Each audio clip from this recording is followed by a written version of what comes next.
Okay, hi everybody. Welcome to our video today. You'll notice I have a guest speaker. Hello.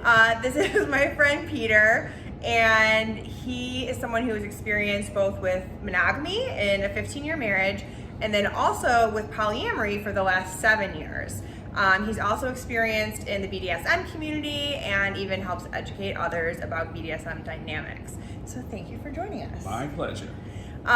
So our goal here of the video today is to help you guys discern what's the right path for you with relationships. You know, we are so programmed in our society to kind of be on this relationship escalator, whereas like you meet someone, you date, you become exclusive, you keep dating, you meet each other's families, get engaged, get married, etc. And that this is just the progression. That's just what it is. And so part of my goal in bringing up this topic to you guys today is to help it become more of a conscious process. So instead of, you know, this is just the path and it just is and we don't question it, to question it and really start thinking like, what makes sense for me? What's the right path? So I identify as monogamous, Peter identifies as poly. We're gonna try and help you guys figure it out.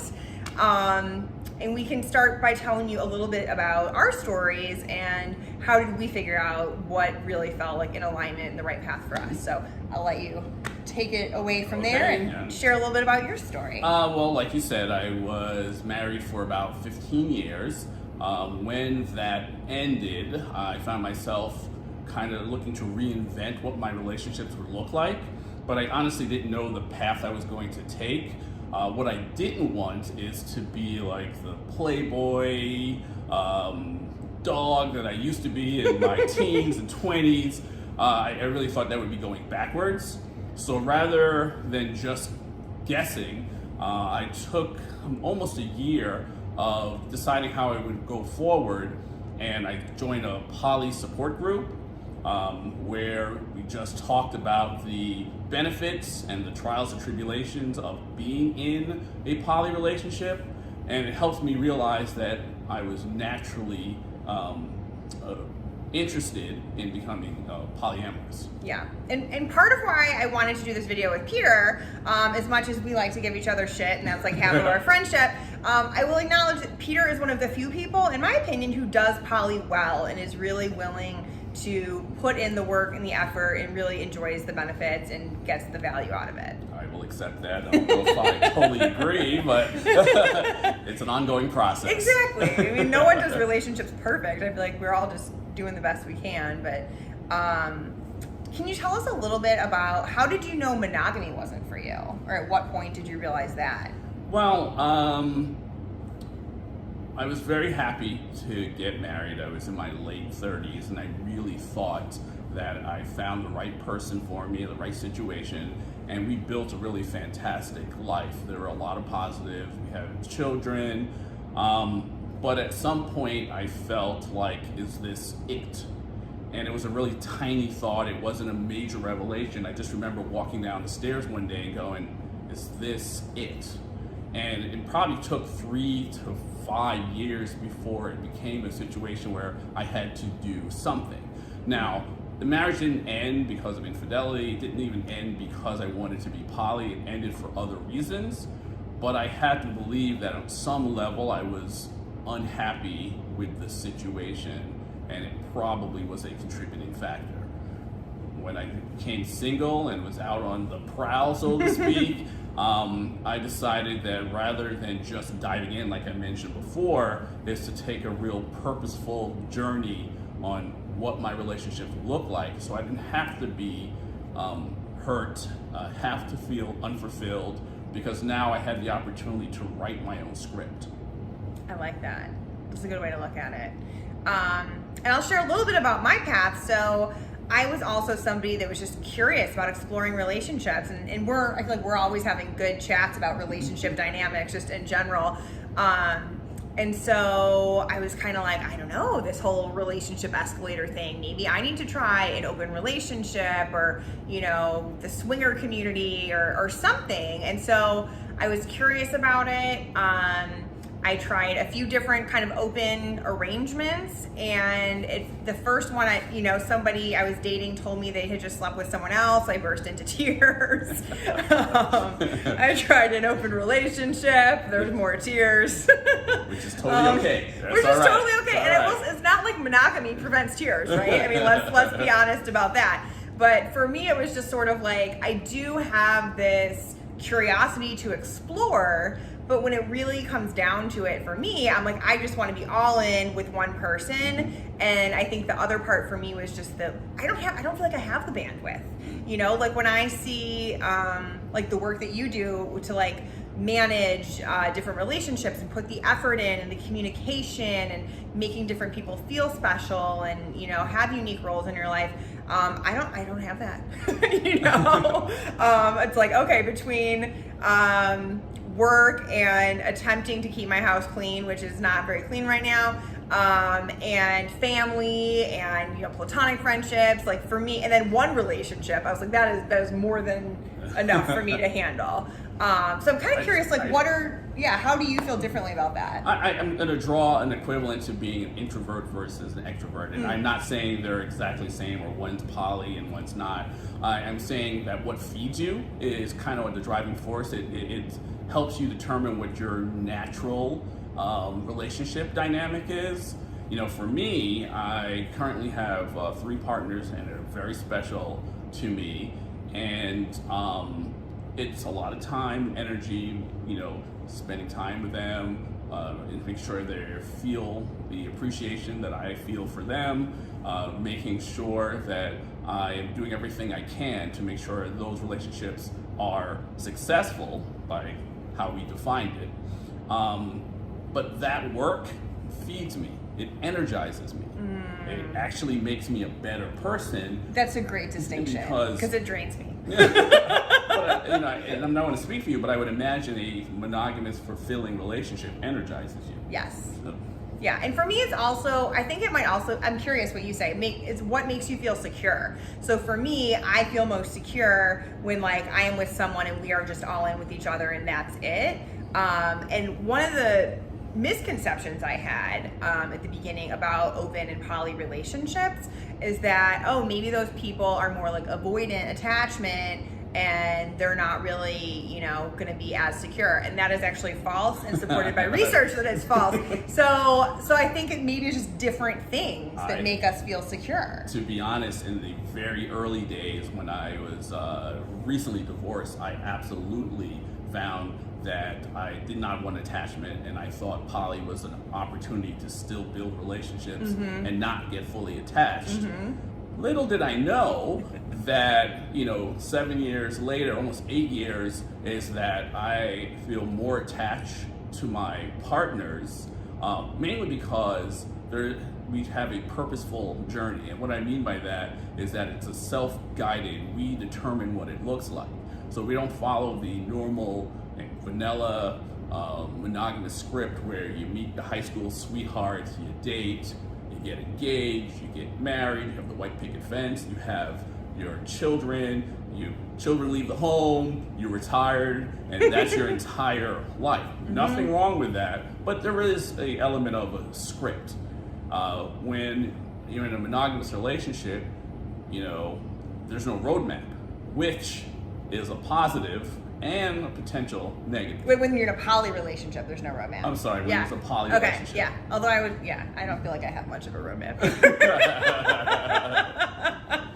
But I mean, I think that's a good point too, is that like, part of the point of this video is like, let's just throw out the roadmaps, It's like, they're not really that helpful anyways, and it's certainly not one size fits all for relationships. So even within monogamy, maybe you want to live together, maybe you don't. Maybe you want to get married, maybe you don't. Maybe you want to share a bedroom, maybe you don't. Like we've talked about the need for space and like how do you navigate all of that. So the point is like, be conscious, figure out what works for you. You might have to try some things, you were monogamous for a while. I tried open briefly. It's like you kind of got to try. Yeah. Well, even within being poly or monogamous, you still have to try. There's definitely an element of trial and error. I have messed up big time, a lot, being in a poly relationship, but quite frankly, I've messed up even more being in a monogamous relationship.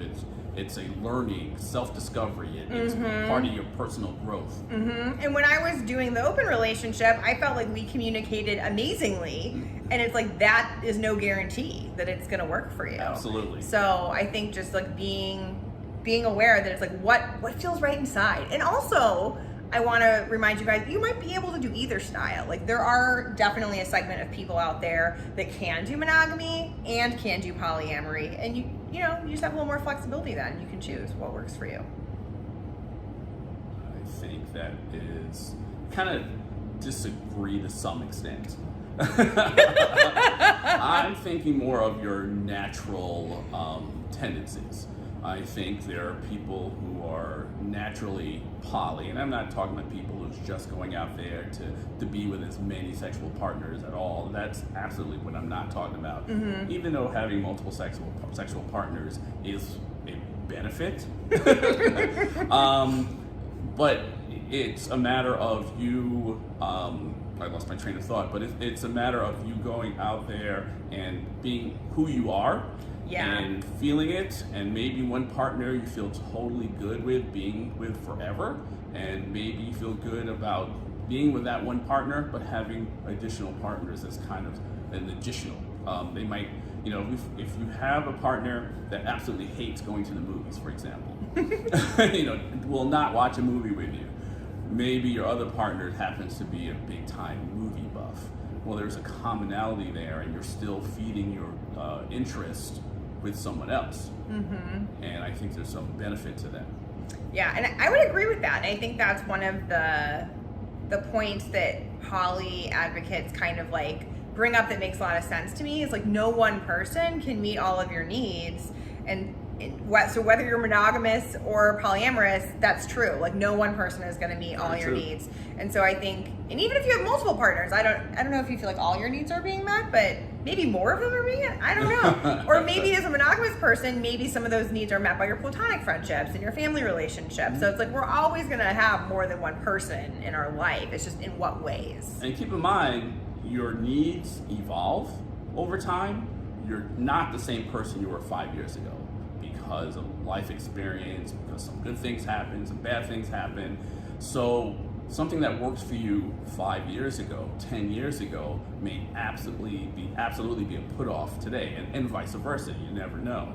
And it's good to evolve with your partner, whether you're monogamous or poly.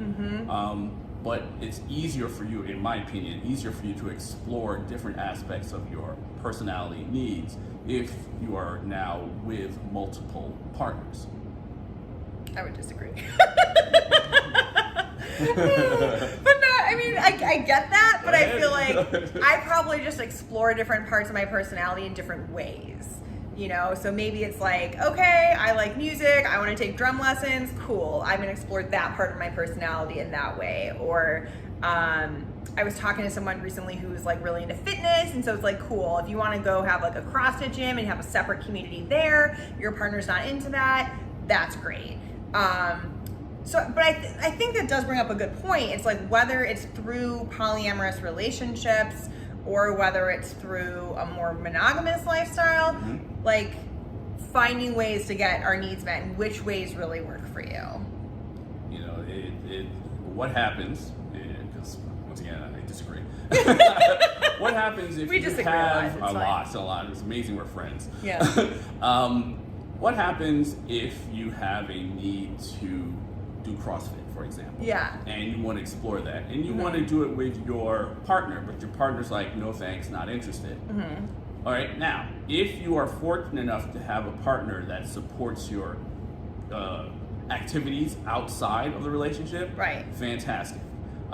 In my experience, and this could be just a function of the partners I've picked in the past, and now I know better, but if that partner now views CrossFit as a competition for your time, then it becomes a problem, because you are either going to have conflict over how you're spending your time, or you're going to run into resentment to your partner who's now preventing you to grow as a human being. Okay. This is a good point. It's one of the contributing factors that I found stifling with being monogamous. Now, is that fixed when you're poly? Absolutely not. You are absolutely running into the same type of issues. However, if you are a quote unquote good poly, and I know I'm going to get beat up for saying that, if you are in fact creating your own relationship and what that looks like, you are using good communication skills, you're using good negotiating skills, and you're applying that to not only things that could happen in the future, but you're now applying it for conflicts currently. Now you have the tools necessary to resolve a problem, and the problem may look, the resolution may look, too bad I'm doing this. It could be we're doing it together, or something you guys have never thought of before. Right, so exactly. I think with poly, you are forced to communicate and negotiate more than you typically would in a monogamous relationship. At least that's been my experience. I would agree. I think with like poly or open relationships, you're kind of forced to do more communicating about the relationship, and there's also just more relationships to communicate within. But I feel like what you're saying is, you know, we need to have the tools. So whether you're monogamous or polyamorous or open, work on yourself. You know, do the work to develop the communication skills to be able to face difficult, challenging situations head on. And also, I think the point you're bringing up, I'm kind of like, stop being possessive of your partner. Like, even if you're monogamous, like, you still let your partner do other things. Like, the idea of having spaciousness in the relationship. I'm a big Eckhart Tolle fan, and so he talks a lot about the importance of space in our relationship. So that's something I would encourage you to work on anyways. So what I'm hearing is the what, and I think what would be beneficial is the how. Okay. Specifically, what verbs you and your partner, Hire a great sex and relationship coach.